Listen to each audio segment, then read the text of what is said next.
And hey, everybody, welcome to Zennie62 on YouTube. I'm really pleased this punch, excited for the man you're about to meet, who I've known for quite a while, basically. And he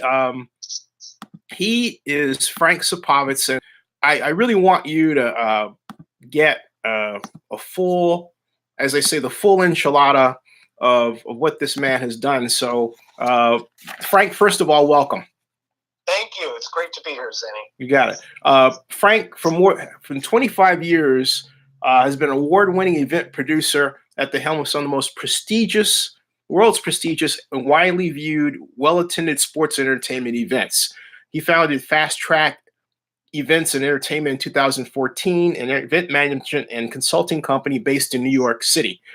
Fast Track's current and recent clients include Indianapolis Motor Speedway, New York City's South Street Seaport, the Pro Football Hall of Fame, the Big East Conference, Greater Fort Lauderdale's Convention and Visitors Bureau, and Australia's National Rugby League, among others.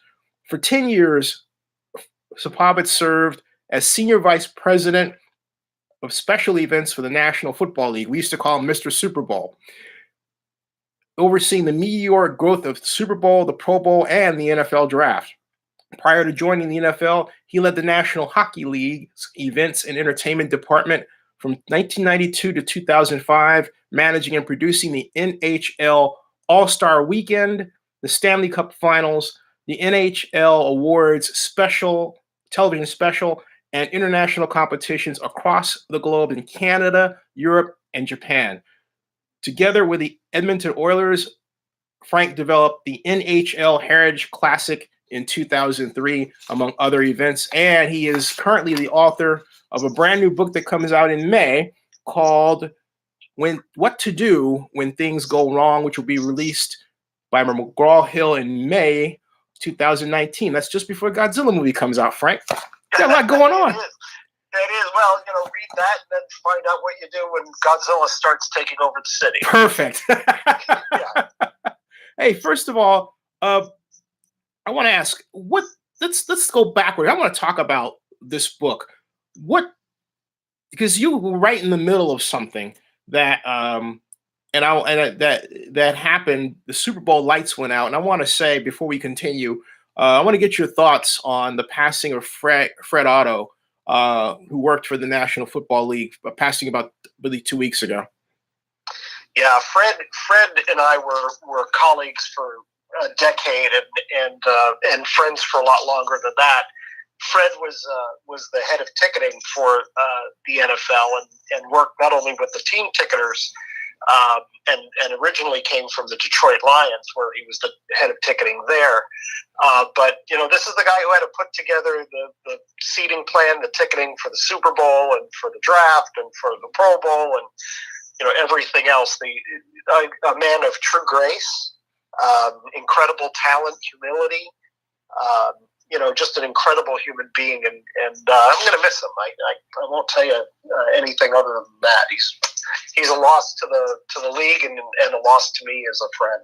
Yeah, he's someone that I had the pleasure of meeting when in 1999 we were trying to bring the Super Bowl to Oakland, and working with Jim Steig, and so we could talk along about that. But getting back to my main question about what to do when things go wrong, you were in the middle of something that classically did go wrong during the 2013 Super Bowl when the lights went out. And take us back to what happened then and how you handled that situation. Well, they say that you learn an awful lot more about life and about your job and about things if things go wrong, and rather than if they go right. Yeah. That's 100% true. But my advice is to find out more about things that went wrong for somebody else instead of you. Let somebody else make the mistakes and learn from them. So that was really the purpose of a series of talks that I began to give for industry groups and for companies and associations and whatnot.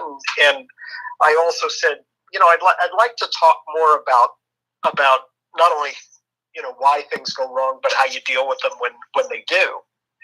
And luckily, after 4 or 5 years of talking about that, McGraw-Hill decided that it ought to be a book.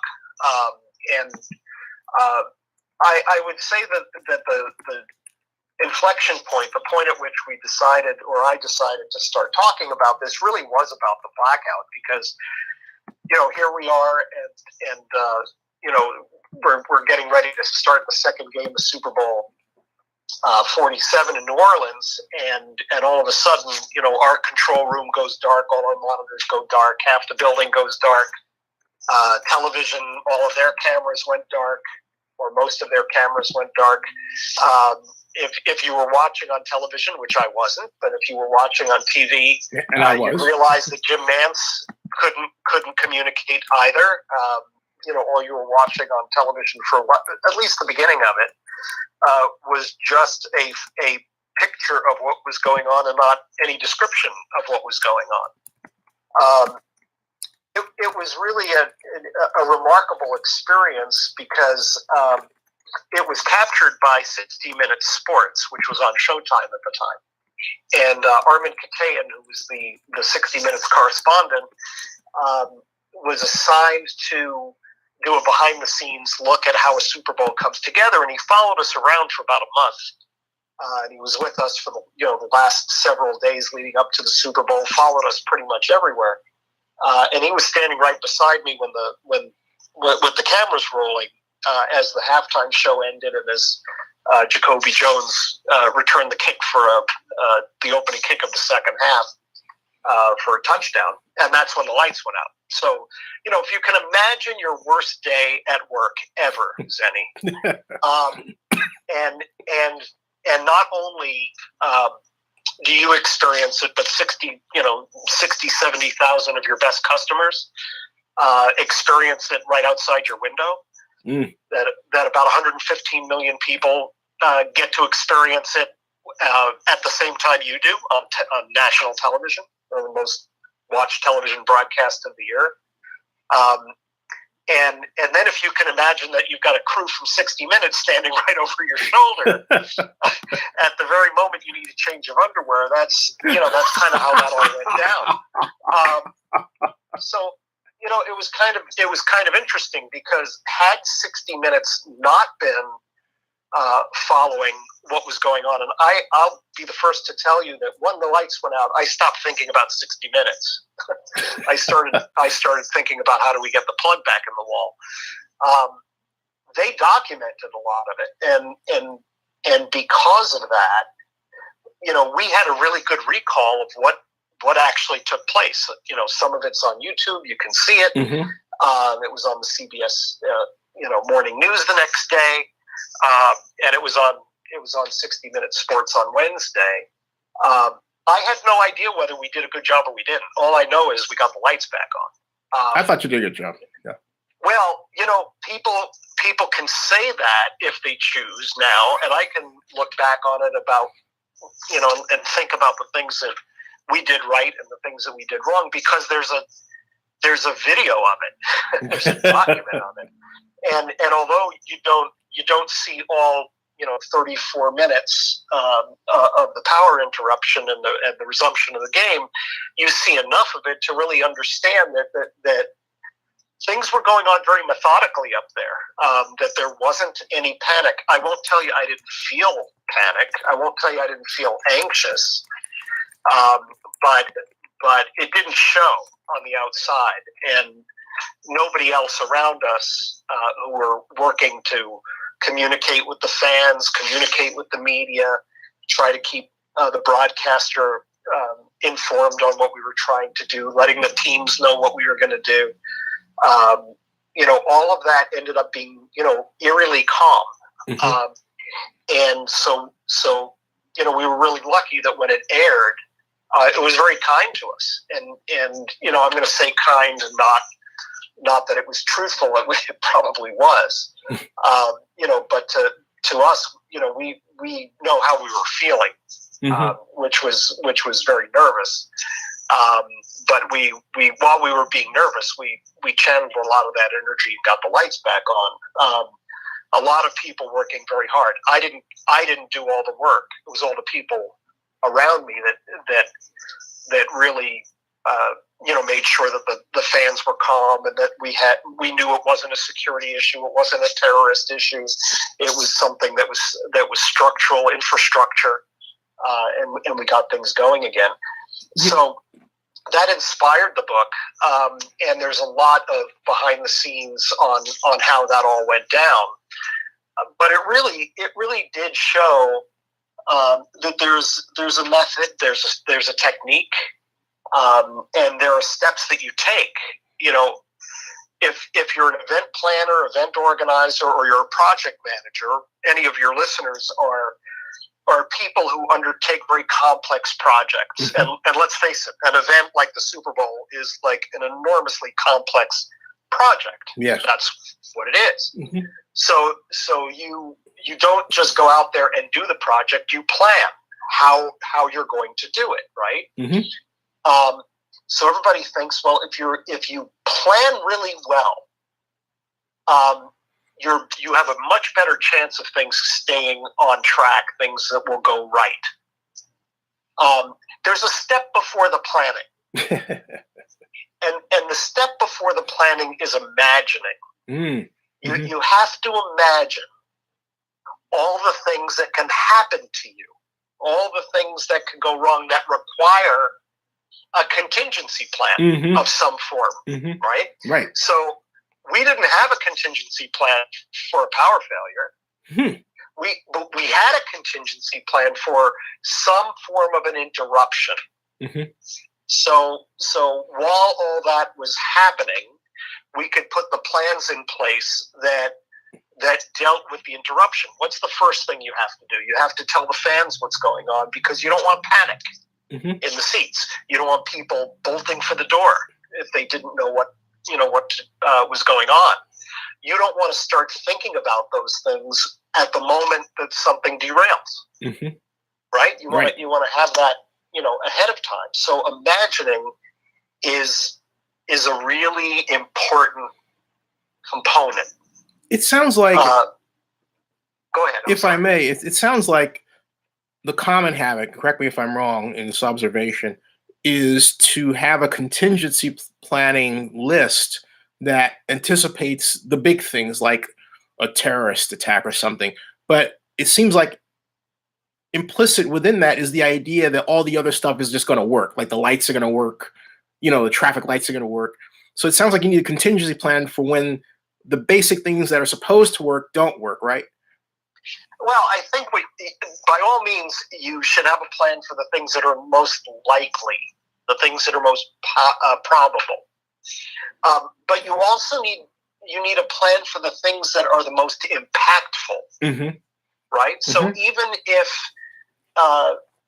if it's not something that is particularly likely, if it's devastating, either from a safety perspective, from a financial perspective, or from anything else, yeah, you should have a plan for that.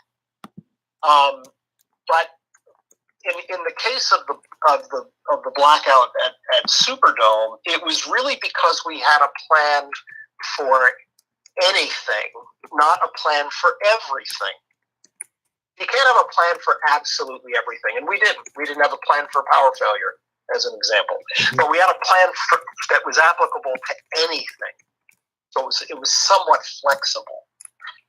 And the way that we developed that, and what a lot of people didn't know, I don't know if the NFL still does this. I don't think they do, but when I was there, I instituted a tabletop simulation about a week to 10 days before the Super Bowl. Everybody who was at NFL Control, which was our command center, would gather 7 to 10 days ahead of time, and we would hire a facilitator who understood what all of our plans were. He would interview us ahead of time, and he would come up with a disaster, or more likely 6 different disasters.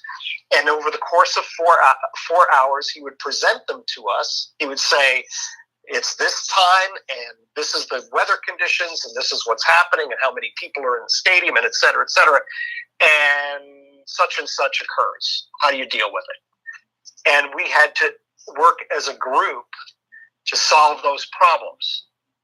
So we would do 4, 5, 6 of those a year, all in one session that was specific to that particular Super Bowl.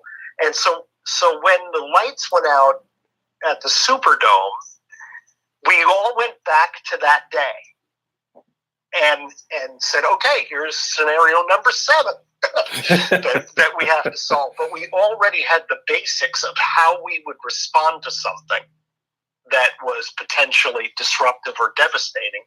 And I did that exercise every year that I was there. And here's a really good one. I did the exercise one year where the moderator said, the facilitator said, okay, such and such has just happened. And now Frank has dropped to the ground unresponsive to solve the problem. Right? So now I was the flight director, if you will, in this NASA exercise. And now I'm out of play. So I had to keep my mouth shut while the team solved the problems. And they did a great job. Like, that was a really good exercise. There was only one thing that they didn't do, is they didn't call the EMTs to come find out why I dropped unresponsive to the floor. Which would have been nice, Yeah.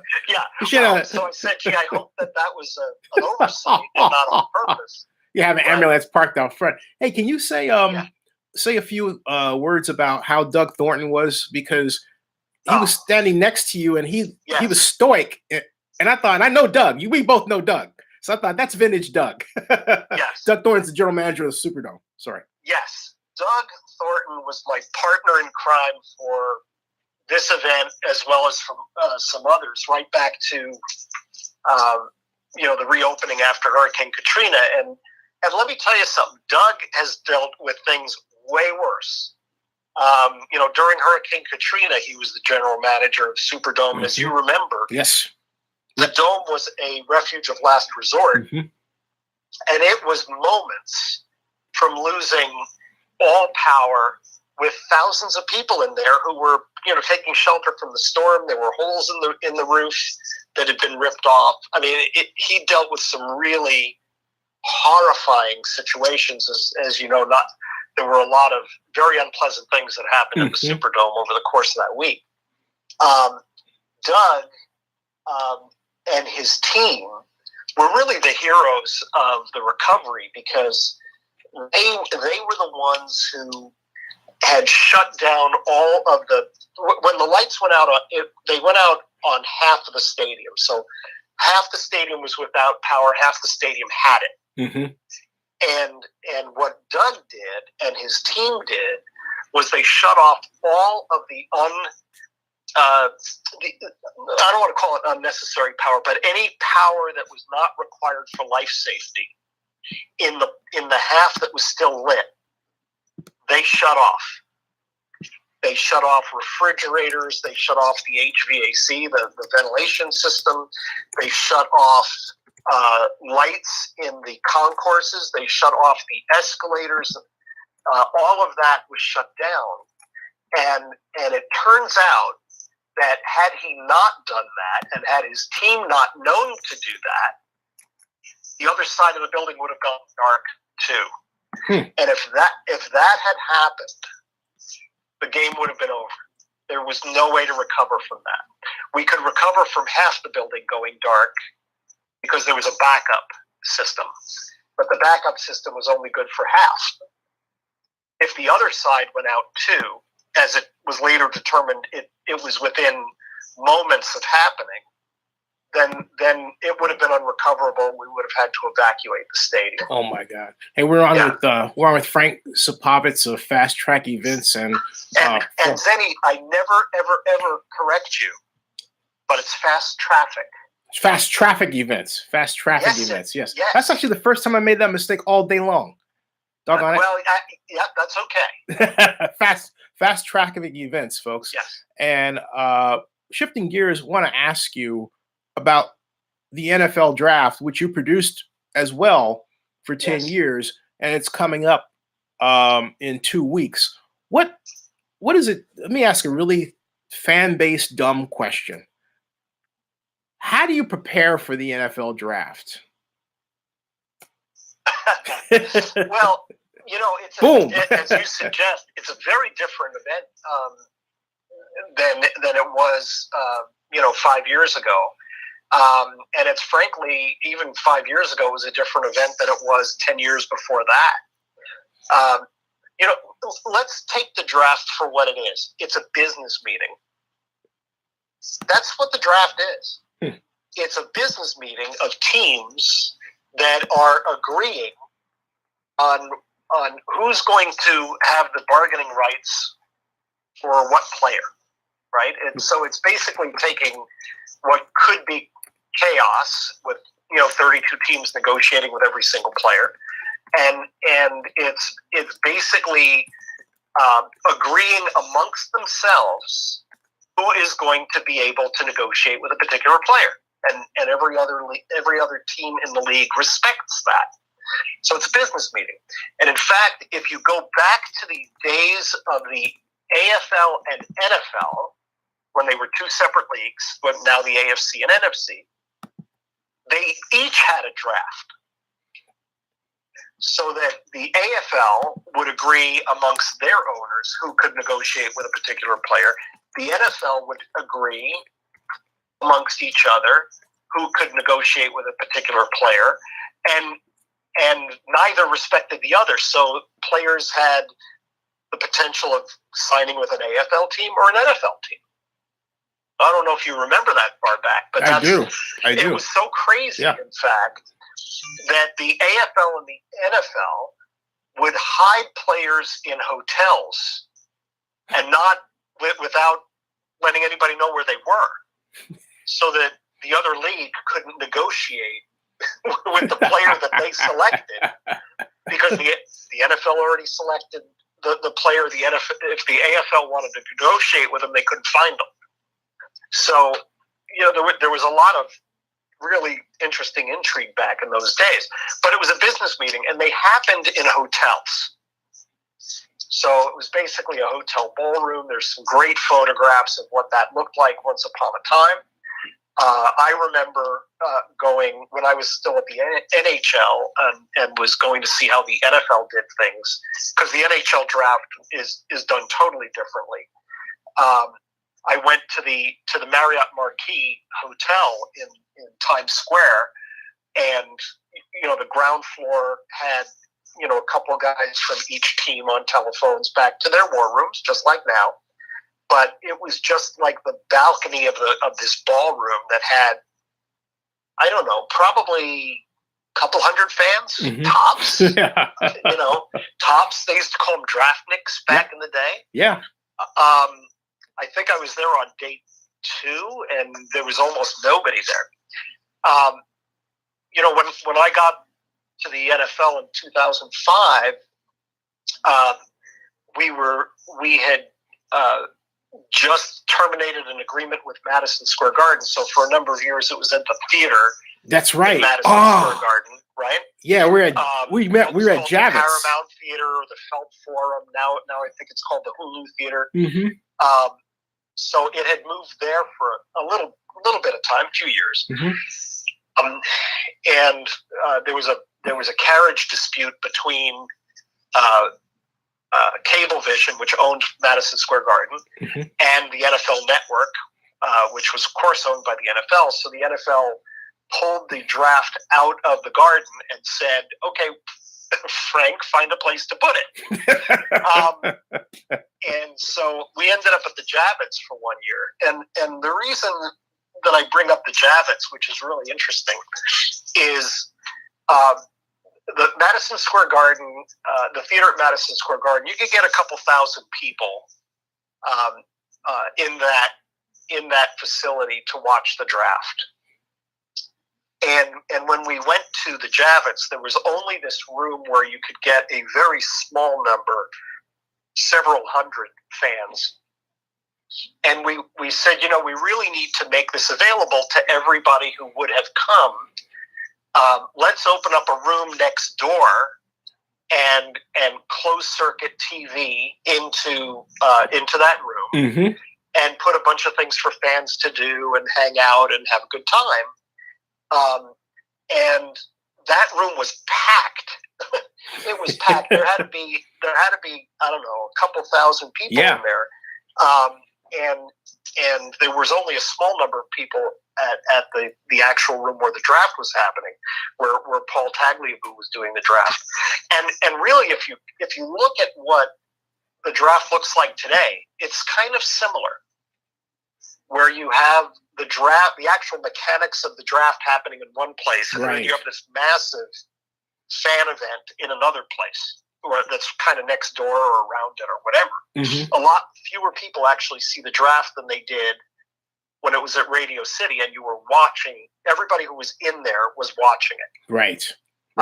So that was kind of the first time that we had this kind of split personality to the draft, where you had the place where the draft was actually happening, and then you had this kind of fan festival. That was my first draft. But it was much smaller. And then the following year, we moved to Radio City, where you may or may not know this. I actually grew up at Radio City. I was an usher there when I was 15 years old. Oh, is that right? I learned the event and entertainment business at Radio City. I was there for 16 years, between the time I was an usher after school and the time I left as the head of the events department there, or director of events. So when I went back there and looked at it, I was scared to death because it was so big. Radio City's a big it's place. Immense. And it we is. had never had that many people at the draft before.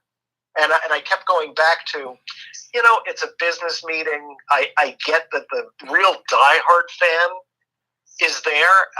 The diehard draftnik is there. But it was a very different place, because Radio City's stage is a block wide. Yeah. A city block wide. So here you have one person, the commissioner of the National Football League, on the stage. How do you make that interesting? At the time it was every 15 minutes between picks. Mm-hmm. Now it's 10 in the first round. It was 15. How do you keep people interested and excited and not heading for the door? We succeeded in that to the point where within 2 years we're sending people away. We didn't have enough room even at Radio City Music Hall. So, there was the question of, number one, how do you get more fans involved? And the second was, how do you get more fans involved in other places? New York, is a market of 16 million people, but there are football fans, I have heard, outside of New York. Right? Right. Absolutely. So how do you start bringing the draft to more fans around the nation? Mm-hmm. And that was something that my successor did after I was gone, and he's done a great job with it. Did that start? Peter O'Reilly. Yeah. Did this start with him, or was there a transition in that? And I have to say also, folks, for those of you watching, if you want to see what Frank is talking about here at Zennie62 on YouTube, I have videos going back starting 2006 to 2017 from the NFL draft. So you can go through, you'll see how Radio City Music Hall looked. And one other little programming note, 2005 NFL draft was my first one. And I interviewed this young person who was working for MTVU, who told me that they wanted to be an anchor for CNN. That person was Brianna Keeler, who is now an anchor for CNN. How about that? Wow, very cool. Very cool. Well, yeah, Radio City, it gave it a level of prestige that, it did have for diehard football fans. Now suddenly it's playing Broadway almost. And it became a much bigger deal. There was no transition really. So the 2014 draft was the last one at Radio City, and then it went, if I remember correctly, went to Philadelphia Yes. after that. Chicago. Chicago. Chicago. Right. Chicago Yeah. for Chicago. a couple of years. Yeah, actually. Chicago. So, and what was even more interesting is if you watch the movie Draft Day. Yeah, which you're in. Which I have one line in playing myself. The film was made in 2013 at the draft, and so all of the draft footage that you see is from 2013, but it says 2014. The film came out around the time of the 2014 draft, and then that was the last one at Radio City, and then it went on the road after that. What do you think about the moving around? I have to tell you personally, I love New York, and I had this tradition of going to 21 for my Wednesday night dinner every year. I'm missing my dinner. But I just what do I think of it? Yeah. I think it's wonderful. New York is, listen, I live in New York. I love events that are in New York, and I especially love working on events that are in New York because I don't have to move. Yeah. For Super Bowl, I'd have to leave my home for a month, and travel in and out, commute in and out, quite a lot over the course of the year. I'm sure Peter's doing the same thing nowadays. Doing an event in New York, now I will tell you, I did have to move into a hotel near Radio City because of the amount of time that we spent there. But we're talking about a couple of days instead of a week or 2 weeks. I think it's great, notwithstanding my own personal preference, that more fans are getting to enjoy it. Yeah. This year it'll be in Nashville. There'll be people in and around Tennessee, Nashville and Memphis and, up into, Kentucky and other places that it's much more accessible, to participate in it. In Chicago, you had a whole new group of people. And when it was in New York, people did travel to New York for it. Now they're traveling to other places, but now you've got more local fans who can engage because they've created this massive festival where, you don't necessarily have to track pick after pick after pick, which is what you were doing in Radio City.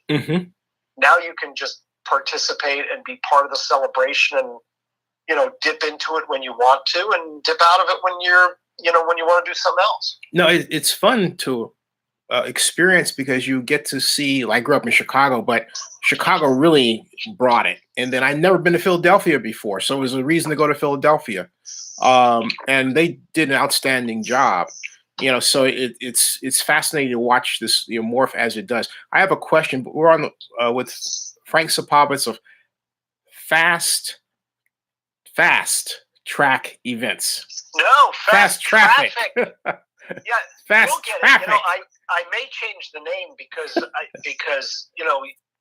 you're so influential. I don't want to lose business by Fast Traffic, folks. Go with the title. Go with the title. I got the title right. Don't worry, it's set in stone. Fast Traffic Events. And who was NFL Senior Vice President of Special Events for 10 years, and was working on a lot of really fascinating projects. And I want to ask you, talking about the NFL draft, and then segue into Las Vegas, because I've got Joseph Armendariz here with a question that is, I think I have to kind of reshape Joseph's question, who's a longtime viewer and a great supporter, because it occurs something that happened after you left, and that's the Las Vegas Stadium and the whole Raiders relocation issue, I believe.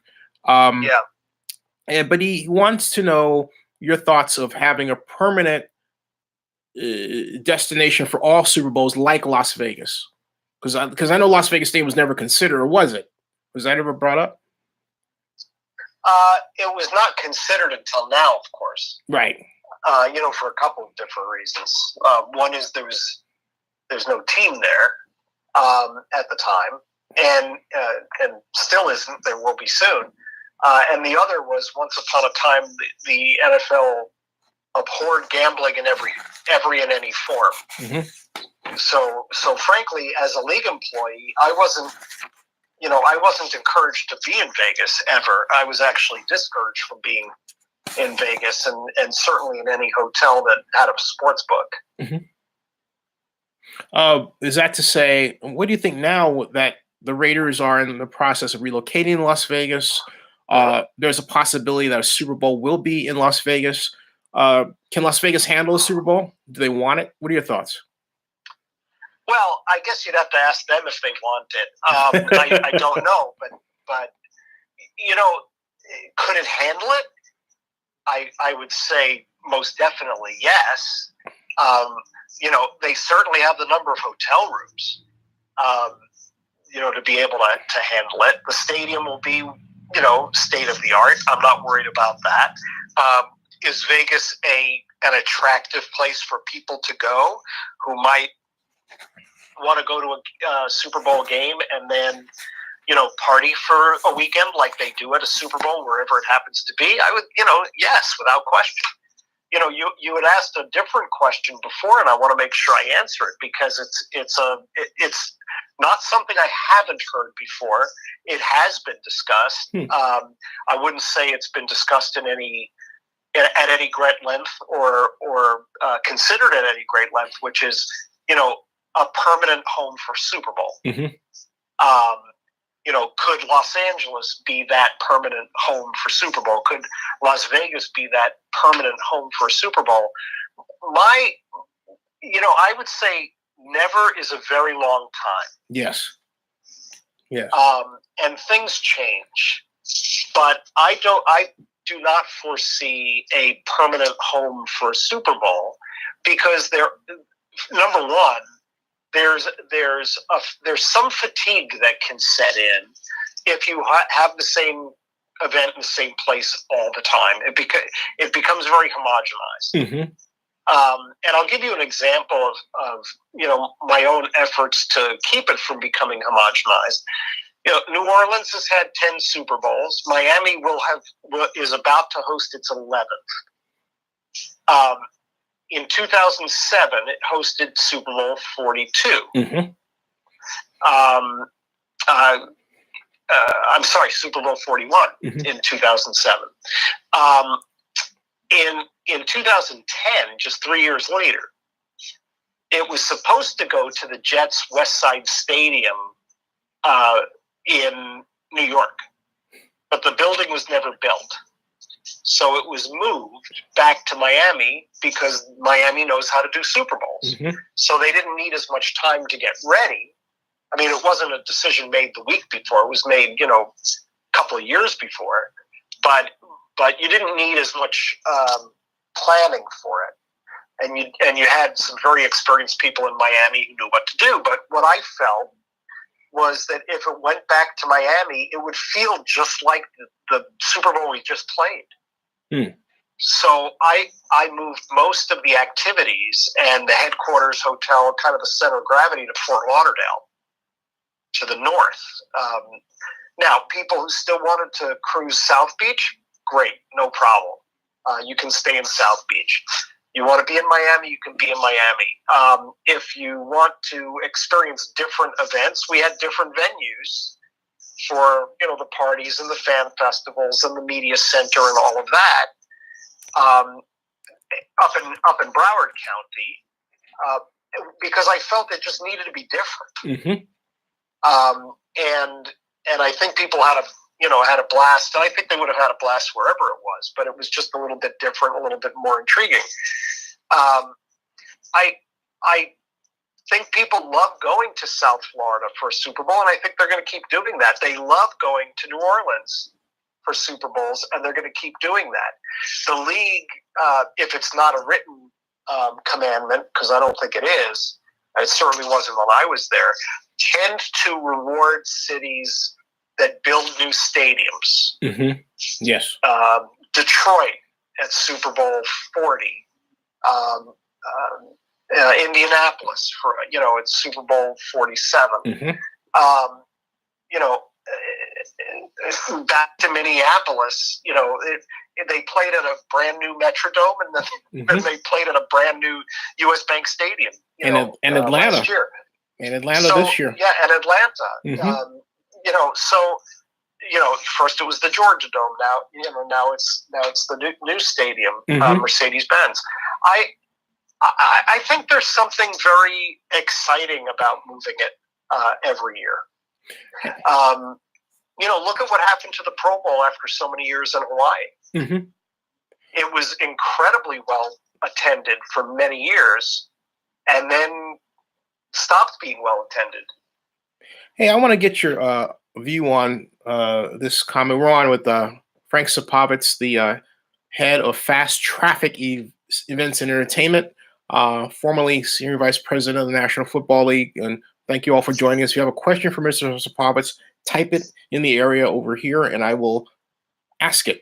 But Frank, when I first got wind that Las Vegas was being considered for a Super Bowl, there are a number of people who commented who were in the hotel industry there that they already have a lot of events. And I thought, well, the best solution, it seemed to me, was a development opportunity that would cause the construction of 6,000 hotel rooms that would be under the control of the National Football League for the Super Bowl. Do you think that kind of development would really help relieve the kind of pressure that's going to be on the hotel industry there if it gets a Super Bowl? I think if you're the city of Las Vegas, you have to be thinking in terms of mega events as a phenomenon and not Super Bowl so much. If you're going to get a Super Bowl, you're going to get one every 3, 4, 5 years. Mm-hmm. You don't build 6 new hotels for an event that comes, every half a decade. I think what you can do is if you can, and I'm not saying that they would ever be able to do this because I think the NCAA would have, their own issues, is if you had a Final Four there one year and you had, a major college conference game there, or college football playoffs, a Super Bowl, maybe an IndyCar race. I mean, pick it. If you had a strategy to go after a series of major events where there would be this constant stream, if not annually, even more than annually, semi-annually, that you have these hotels that participate as kind of your nucleus of activity. That's a little bit more viable. Mm-hmm. And then, of course, they're full with other business that Las Vegas develops, through being itself, Las Vegas, adult entertainment capital of the country. Now, where Las Vegas has to scratch its head a little bit right now is that those hotels are full during Super Bowl for the most part anyway, because there's a lot of people who go to Las Vegas for Super Bowl for whatever reason they go there. Mm-hmm.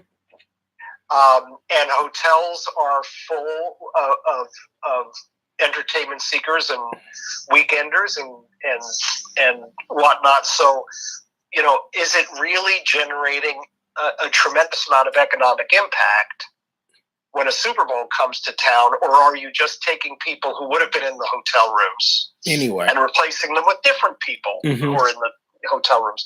And that's what economists argue. Mm-hmm.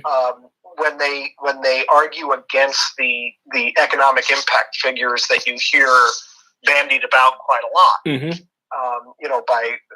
And it's usually not the leagues themselves. It's usually the host city itself that generates those. Mm-hmm. And that is, how much new money is coming in because that event is there that wouldn't have been coming in anyway. I think for Vegas, there is an economic impact, but what it is not linear to there's going to be 30,000 people in hotel rooms, and this is how much they're going to spend on entertainment, et cetera, et cetera. It's really more, what is the league spending? What are the sponsors spending on entertainment and catering and things that would not have been purchased had the Super Bowl not been there? It seems like Las Vegas and the Super Bowl be a perfect kind of sell point for NFL on location. And I'm kind of neatly segueing into something that you were more than heavily involved in and has developed into this incredible but not widely known entertainment corporation, hasn't it? How did that all start? Yeah, well, actually, there was a gentleman, you may know him in my department. His name was Dave Wintergrass, who had developed this concept, and it wasn't a new concept, but he did it really well, and he did it with the Pro Bowl, which was, he took tickets for the Pro Bowl, which we already had, and he combined it with a party, like a tailgate party in the parking lot that was done by the National Football League, and a hotel room and some other things, and he put it in a package, right? Mm-hmm. So, travel packages are not anything new, but this was a first time that the NFL was taking its assets, packaging it together, and in the case of this tailgate party out beyond the gates of the stadium, created this event specifically as a profit-making venture, rather than creating a hospitality event for partners, sponsors, and guests. Mm-hmm. Like the tailgate party, the NFL tailgate party for the Super Bowl. Right, the tailgate party at the Super Bowl is for itself. Mm-hmm. That's for the NFL does that party for its own guests. So Dave made this party that you could buy into. It's an NFL party, and you can buy into it, and included food and beverage and all this good stuff. So he said, "Gee, if we could peel away some number of Super Bowl tickets, let's do the same thing there. Let's create an event that you have to buy into. It's not the tailgate party, but it's something, very cool, and would have, headline entertainment and all of that, food and beverage and etc. It would be inside the stadium grounds, which was a real point of difference, because if you went to a pregame party, you'd have to leave the pregame party with enough time to get through security at the stadium, right? Which could be very long. And so you'd leave the party early, and you'd get nervous and want to get to the stadium so you could be in your seat by the time kickoff happened. The point of difference was, Dave said, let's put this party inside the stadium grounds so that you clear security 4 hours ahead of the game when nobody's there. You walk right through, you party all you want, and the last minute you go to the game because it's right. So walk away and you don't have to go through security anymore. And then package it with hotels and all that good stuff. And so the first year we did that was Super Bowl 40 in Detroit, and we sold about 900 packages first year. And by the time it had matured to, I think it was, I'm trying to remember what the last one was, probably, we did it all the way through my career at the NFL, but at its peak, it was about 3,000. Wow. 3,000, 3,500 packages, and we were selling them to fans. And the reason that made sense for the fan was, other than the fact that they got some great entertainment, great parties, food was included, all that, is because the secondary market is where people were buying their tickets. Fans were buying their tickets from, eBay or wherever, right. And the ticket prices were huge. Right. So the price difference between the package, which was expensive, and just a plain old ticket that you bought on the secondary market from somebody else, the price difference was very close. Is that right? So that's why it became very, very popular. Mm-hmm. And after I left the league, it was spun off as its own company and with other investors. I think the league holds 20% of the stock in that company. And now they continue to get tickets from the NFL to package that way, but they can also now that they're a separate company and not the NFL, they can also package college football playoffs and other sports and entertainment events that are not necessarily NFL product. Hey, Frank, I have to ask you, it seems to beg the question, do you see a future where Jerry Jones Legends Entertainment merges with NFL On Location? It seems like they're On Location, as it's called, not necessarily just NFL because they've purchased other organizations, but it seems like a collision course is in the future, in the offing. Am I wrong? Yeah, I'm not really seeing that, and I'll tell you why. On Location actually is very close to being sold again to Endeavor. They're going to go through with it, huh? Okay. Yeah, what used to be William Morris Agency. And you're talking about huge amounts of money. Huge amounts of money. Now, part of the reason that that the league made this decision was because it's making its share of the money with none of the expense and none of the risk. And I will tell you that when there's an economic downturn, it's harder to sell those packages, right? Because they're perceived as luxuries, right?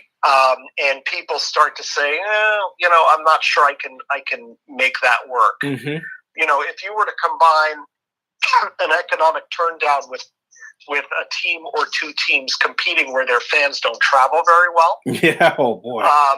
You could have a real disaster economically.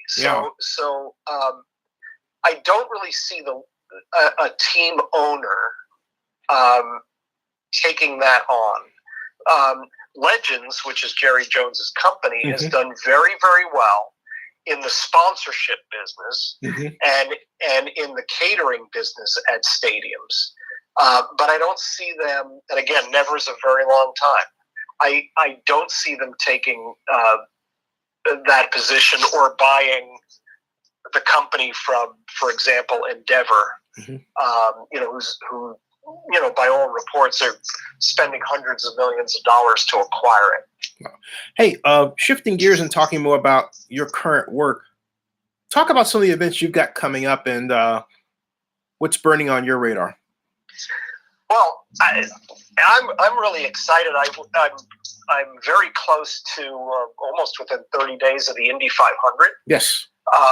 And I produce with Indianapolis Motor Speedway the pre-race show for the Indy, which is incredible fun. It's a 4-hour show.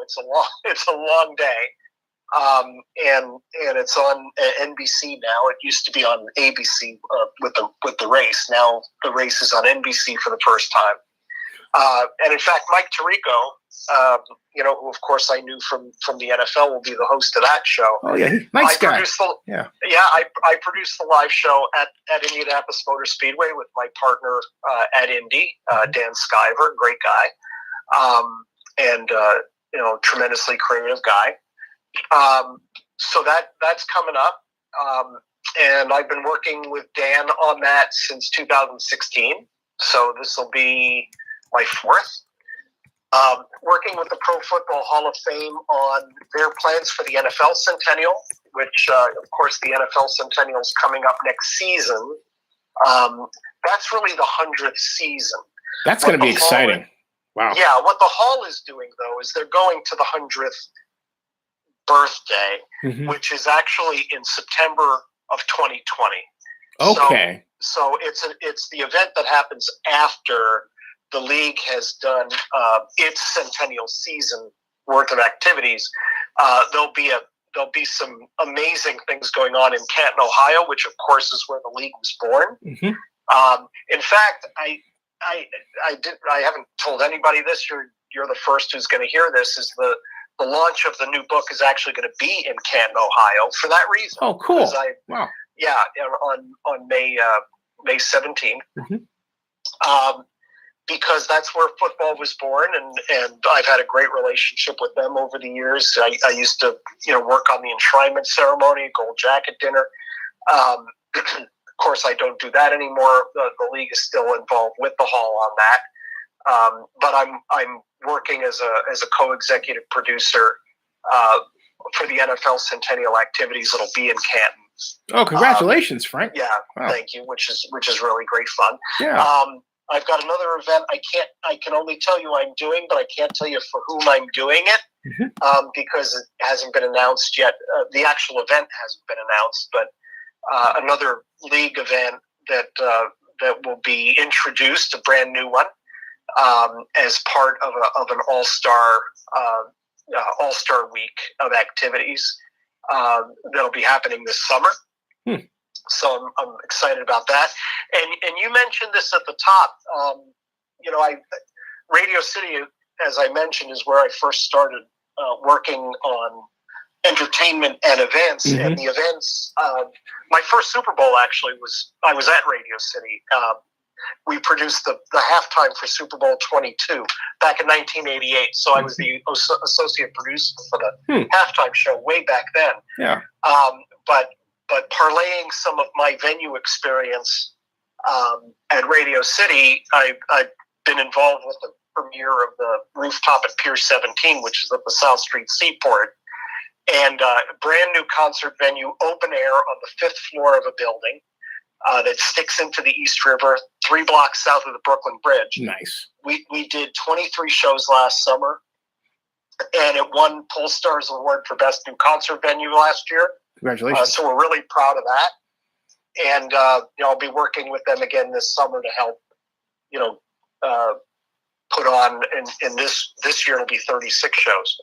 Wow. Are there more events than ever before in our history? Because I get the impression, I remember when I was studying economics, and this was in the 70s and the 80s, and we were talking, and there was talk about, the transition from manufacturing to service-based economy. But now that we're there, I get the impression that entertainment is really at the forefront of providing this wealth. Am I wrong? Well, you're not wrong, but I'll broaden it a little bit. I think it's an experience economy. Well said. Well live said. Events are part of that experience. And I think dining is part of that experience. This whole new interest in culinary, chef, celebrity chefs and Food Network, and all of that. It's all part of the same thing, which is technology has driven us so far apart that we seek ways of being social animals again together and being, sharing experiences and live ones. And really what I think is going to be really interesting over the next little while is the blending of technology and live content, through augmented reality, virtual reality to a lesser degree. But augmented reality, where you're really experiencing things live, both that are happening physically before you and things that are, that are options for you to add layers to your experience through technology. I think that's kind of the next big thing. Hey, let me check in with you, right. Because you want to go further? Because I'm happy to. This is a fantastic conversation. How much time you got? I think we're done I have to be done at 9, so we're 2 minutes. Going to probably wrap up pretty soon. Cool. Yeah. Okay, cool. All right. In closing, then, someone listening to this, if they want to get a hold of you for their next project, how do they do that? Well, fasttrafficevents.com is our website. We're based in New York, but of course, as you can tell from our portfolio, we do things all over the place. And there's contact information right there. If you want to bypass that, it's info@fasttrafficevents.com. You can take a look at what we've got going on just in terms of events that we are doing. We have a blog page in there for news and information about various things. I hope your listeners will take a shot with what to do when things go wrong, because I think you're going to find it to be a really fun read. It's not only got some great business and personal advice in it, but it's written like a sports book, which makes it a lot more fun. So Is there a pre-order link that you can? Yeah, actually, it's available for pre-order right now on Amazon.com. So you would either just put my name in and search that way, or search for what to do when things go wrong. And you can pre-order it right now, as a matter of fact. I'm typing that and making sure, folks. I will have the link for you to purchase it in the description, which will be the blog post for this live stream, which will be in a matter of minutes because this is automatically uploading. Hey, Frank. That's awesome. We got to do this again, man. This is fun stuff because it's, I had a blast, Zennie. It's also awful nice to talk to you again. It's always great. Yeah, I mean, to see you on the trail again soon. Yeah, because you were the architect. I have to say, this man made the best NFL. Sorry, Pete O'Reilly is a Mitch, but I gotta say this. Absolutely is. Great guy. Awesome guy. Yeah. I gotta say this. However, I miss the days when the Draftniks were together and we had that great, fantastic set of music that you played. Remember that? Well, we tried to get the music to match the team. Oh, is that what that was about? That was interesting. I didn't realize that. Yeah. And Joseph Amenderes, one of my viewers, gives you a compliment. He says, reiterate that for me. I think he was a great person to get information from and a great person as well. And thank you. Thank you. That's kind. You got it. Hey, Frank. Anytime, man. Let's do it again sometime. You got it. Definitely. Okay. All right. See you on the trail. All right. Folks, stick around. I'll make some announcements. Frank, I'll talk to you soon. Thank you, man. Bye-bye. Okay, see ya. That was Frank Supovitz. That was fun. And we got to learn a lot, right, about event planning. Hey, if you're just joining us, Frank Supovitz just left of Fast Traffic Events and Entertainment. What a fun conversation. We get the view of the man who for 10 years produced the Super Bowl and the NFL draft for the NFL and how he thinks about events, which is quite different than the fan does, right? So I'll tell you what, it is 9:02. I'm going to come back at 11:30. I'm going to talk NFL draft and Raiders. I'm going to do that. And thank you all for tuning in. All right. You'll see you. Okay.